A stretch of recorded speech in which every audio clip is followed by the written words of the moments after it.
Can I say something that might feel a little uncomfortable? Most of the work you have been doing on your health, the supplements, the cleaner diet, the appointments, the protocols, has been addressing about a quarter of the picture. Not because you did it wrong, because nobody showed you the rest of the picture. Your emotional health and your physical health are not two separate systems running side by side. They're one system. And when you try to heal the body without addressing what is happening in the emotional and mental layers, you will get partial results at best. That is why the wall exists. That is why women who are doing everything right are still exhausted, foggy, and not themselves. Today, I want to show you what the rest of the picture looks like, and I want to give you the tools you can use today, not just information. Before we go any further, quick but important, I'm Dr. Carrie Barron, board certified doctor of natural medicine and certified natural health practitioner. I'm not a medical doctor. I do not diagnose, treat, or cure disease.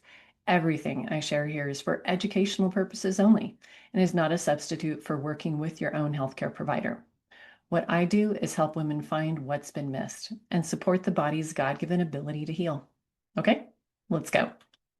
I want to speak directly to something before we go any further because a large majority of the women I work with are moms, not moms with babies or toddlers necessarily, moms with teenagers, young adults, and even grandchildren, women who have been in the mother role for decades. And what I want you to understand is something about your physiology. The moment your first child was born, something shifted in your nervous system at a biological level. Your body moved into protect mode, high alert for danger, scanning the environment for threat, ready to respond at a moment's notice because God designed you that way. It's not a flaw, it's a feature. God built mothers to protect, to be attuned to their children's needs, to sense danger before it arrives, and it keeps showing up even when they are exhausted. That protective drive is one of the most powerful expressions of love in creation. But here's the question nobody asks. When does that let down? The honest answer, physiologically, is almost never. Your nervous system does not get the memo that the kids are grown. It does not automatically downshift when the danger is less immediate. And so your body keeps doing what it has been designed to do, pushing cortisol, holding on to fat stores, staying ready, because on some level, it is still in protect mode. And over years and decades of that, even when life looks calm on the outside, your system is running on a baseline of low-grade activation that never fully rests.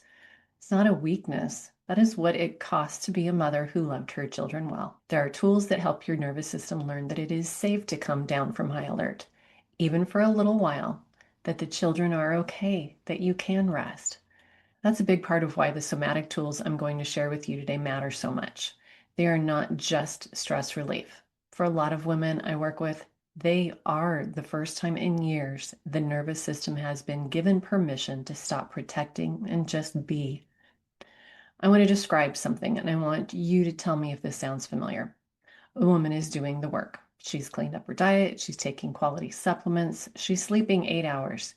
She has cut things out, added things in, and done the programs, gone to the appointments. She's checking every box. Still hits a wall.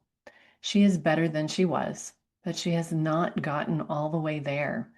There's still fatigue that will not fully lift, a flatness, that sense of running on 70% of who she actually is. And when she brings this to her doctor, the response is some version of, "You look fine on paper. Maybe try reducing stress." And she goes home feeling guilty because from the outside, her life looks fine. She cannot explain why she's struggling when everything appears to be in order. Here's what I want to tell that woman. Nothing is wrong with your effort. The problem is that the work you've been doing was only ever touching part of the system. The part that shows up on a standard lab panel, that part that conventional medicine knows how to look at. But you are not a collection of isolated parts. You are a whole person, body, soul, and spirit. And every single area of your life is either feeding your health or draining it. 1 Thessalonians 5:23 describes us exactly this way: soul, spirit, and body. This is not just theology. That is how God wired us to function. And when we try to heal one layer while ignoring the others, we are working against our own design. Let me walk you through what I actually look at when I work with someone, not just the labs, the whole picture. There are 5 areas I assess, a little bit more, but general categories. And I want you to hear each one and honestly ask yourself, which of these has been depleted in my life? Because one of them, probably more than one, is running in the background of everything you've been trying to fix physically. The first area is emotional and spiritual health. I put this one first because it's not the top of the list. It is the bottom, the foundation that everything else rests on. Proverbs 4:23 says, "Guard your heart above all else, for everything you do flows from it." In the Hebrew context, that word heart is not just emotion. It is the center of your entire inner life, your thoughts, your will, your feelings, your sense of self and of God, and that relationship in context. Everything flows from it. When this area is depleted, when you are carrying unresolved grief, chronic anxiety, wounds that have never had space to be processed, a relationship with God that feels disconnected or strained, it does not stay contained in the emotional layer. It flows into your hormones, into your immune system, into your sleep, and into your energy. I see women who have worked incredibly hard on their physical health and cannot get all the way there. And when we look at the emotional layer, what they are carrying, what has never been addressed, what they have been pushing through for years, that is almost always where the answer lives. And because most of us have been in that place for so long, we have stopped recognizing it as a problem. It just feels like who we are. It's not who you are. It is what your body has been managing quietly in the background while you focused on everything else and everyone else. The second area is your environment. And I mean this in 2 layers because both matter equally. The first is chemical. What is your body being asked to process and clear every single day? Your cleaning products, your personal care products, the air quality in your home, the water you drink. Most people have no idea how much their body is managing from just daily household exposure. When the toxic load coming in exceeds your body's ability to clear it, it backs up. It stresses your liver, it burdens your immune system, and it shows up in your blood lab markers. The second layer is what almost nobody talks about, your relational and emotional environment. Who are you surrounded by every day? What is the quality of the relationships closest to you? Is your home a place your nervous system can rest?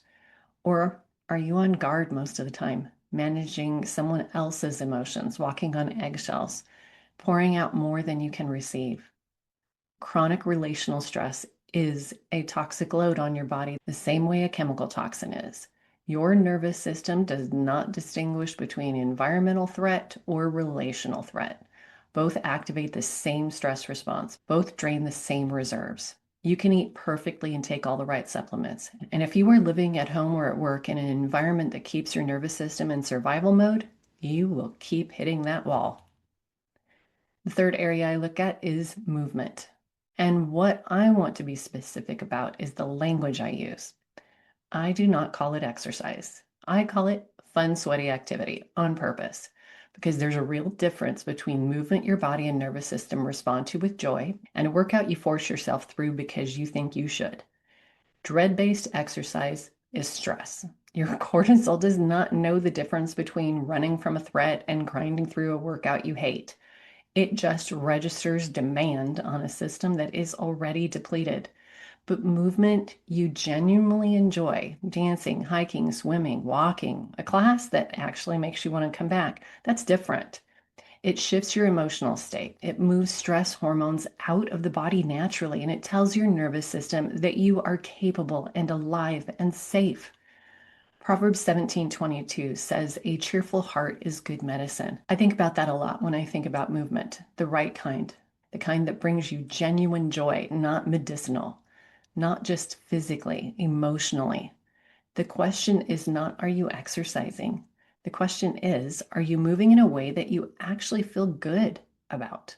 The fourth area is what you are feeding your mind. And this is one that gets overlooked constantly. Your brain is an organ. And like every other organ, it needs to be nourished and used to stay healthy. When intellectual engagement drops off, when life becomes routine and repetitive without growth, curiosity, or challenge, it shows up emotionally as flatness, low motivation, and a quiet sense of being stuck. Romans 12:2 says, "Be transformed by the renewing of your mind." That's not passive, that's an active, ongoing process. Are you learning something new right now? Are you curious about something? Is there an area of your life you are genuinely growing? That engagement is not a luxury, that is a biological need. And closely connected to that is community. Who are you doing life with? Because isolation is not just an emotional experience, it is a physical health crisis. Research by Julianne Holt Lundstad found that social isolation carries the same health risk as smoking 15 cigarettes a day. 15 cigarettes. That is significant, measurable physical impact, not just a soft finding. 1 Corinthians 12 says that we are one body made with many parts, and when one part suffers, the whole body suffers. God designed us for genuine connection, not performance, not surface level interaction, but people who actually know us. And when that's absent, your body pays for it. You are not designed to carry this alone. Now, here's what I need you to understand about everything I just walked you through. These 5 areas are not just concepts, they're things your body is holding. Unresolved emotional weight does not stay in your mind. It lands in your tissues, your nervous system, your immune function, your hormones. You can address every physical thing on that list and still feel stuck if the emotional residue in your body is not being released. This is where most people try to think their way through it. Thinking positive, reframing, gratitude journaling, and those things do have value, but they work at the level of the mind, and stored stress lives in the body too. You cannot think your way out of what your body is still holding. That is where somatic work comes in. Somatic means body, and somatic exercises are ways of working directly with your physical system to release what has been stored there, not by processing it mentally, but by moving it through the body in the way it was designed to move. I'm going to walk you through 4 of them right now. Simple, practical. You can do these today. The first and most foundational is breath work. Easy to do. When we are stressed, most of us breathe from the chest, short, shallow, upper body only. And that breathing pattern signals to the nervous system that something's wrong, which keeps the stress response running. Diaphragmatic breathing, belly breathing, does the opposite. It directly activates your parasympathetic nervous system, the rest and repair side, the side where healing actually happens. Here's the simplest version. And you can do this when you're laying down, just so you can feel the difference between breathing in through your gut and breathing in your upper chest. I want you to inhale slowly through your nose for a count of 4. Let your belly expand, not your chest. Hold it for 4 counts, and exhale slowly through your nose for 6 to 8 counts. Do that 4 or 5 rounds. It can be really powerful in helping relax you. It's not complicated. Because you are communicating safety to your nervous system through your body listens. This is great for bedtime or when you wake up in the middle of the night and can't fall back asleep. The second exercise is one that feels a little strange at first, but makes complete sense once you understand it. Watch an animal after a stressful event. A deer that has just escaped a predator, a dog that has had a confrontation. Within minutes, they will shake, their whole body trembling and shuddering, and then they walk away and go right back to what they've been doing as if nothing happened. That shaking is not random. That is the nervous system completing the stress cycle, discharging the activation that built up during that threat so it does not stay stored in the body. We as humans have learned to suppress that response. We tighten up, we hold still, we keep it together, and the stress stays. You can do a gentle version of this intentionally. Start by letting your knees soften and bounce your shoulders. Let that movement travel up to your hips and your torso. Shake your hands out, let your shoulders loosen. Allow your body move the way that it wants to, not controlled, not graceful, just release. Even 2 or 3 minutes of this can shift how your nervous system feels. The third example comes from the work of Dr. Amy Apigian, who teaches on the biology of trauma. She calls this one making space. I call it push away, and it is one I use regularly. Start with both feet grounded firmly in the floor. You can be sitting down or standing up. Feel that contact. Then lift your hands with palms facing upward and outward away from your body. You can push out, you can push this way, or you can push up. But you can take a deep breath in.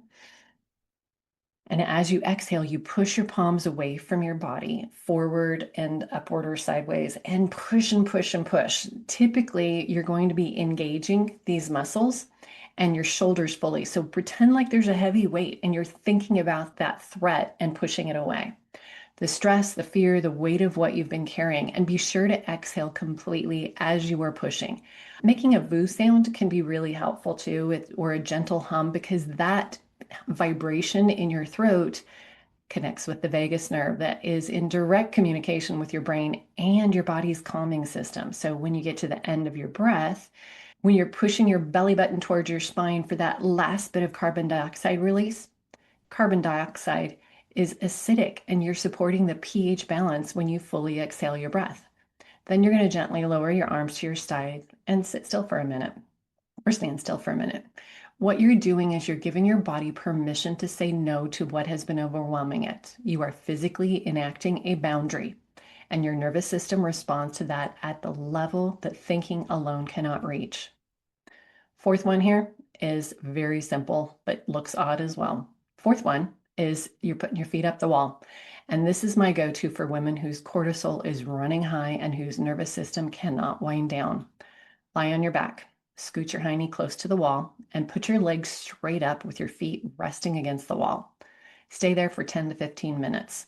Put your hand on your belly and breathe. Close your eyes. You do not have to do anything. It's just rest.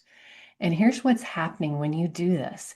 Your nervous system has those two modes, sympathetic, fight and flight, and parasympathetic, rest and digest.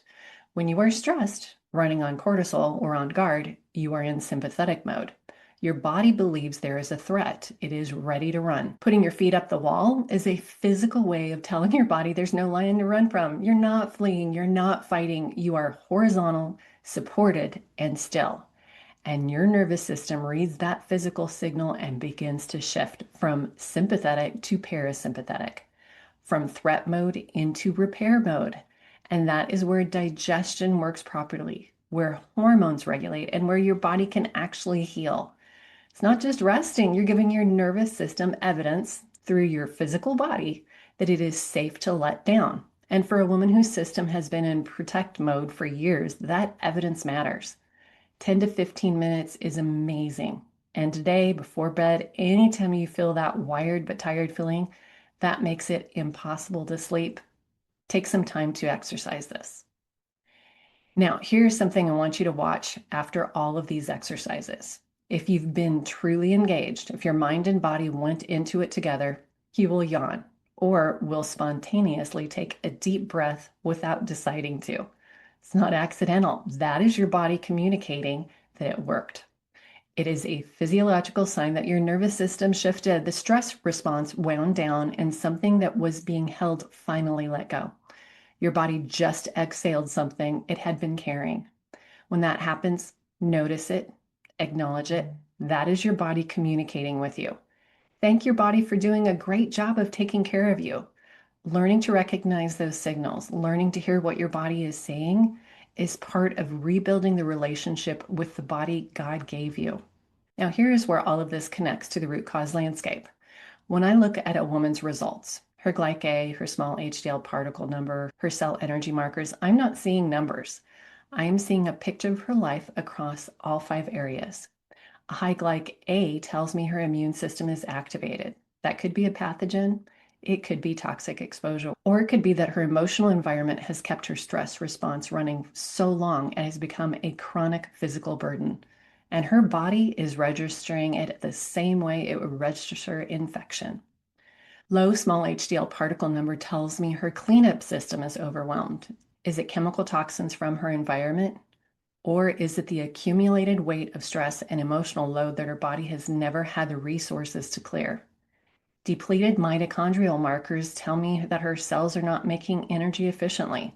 Nutrition can be a factor, but so can a nervous system that has been in survival mode so long that the body redirected its resources away from energy production and proper digestion or rest toward managing the threat. The root cause landscape shows us where the burden is showing. Then we look across all these areas to understand why and what needs to be addressed first. You are not a list of symptoms. You are a whole person, spirit, soul, and body. And every area of your life is either contributing to your healing or working against it. Addressing one layer while ignoring the others is why smart, motivated, hardworking women keep hitting a wall. The work I do looks at all of that. The root cause landscape is where I start with everyone because it shows us which areas are already showing up in your body so we are not guessing where to begin. It's only $99. Order it using the link below. All the instructions are included in the free membership. And if you want to understand what the markers mean before you commit, join me at a free live open house, small group, real questions, real answers. The link is below.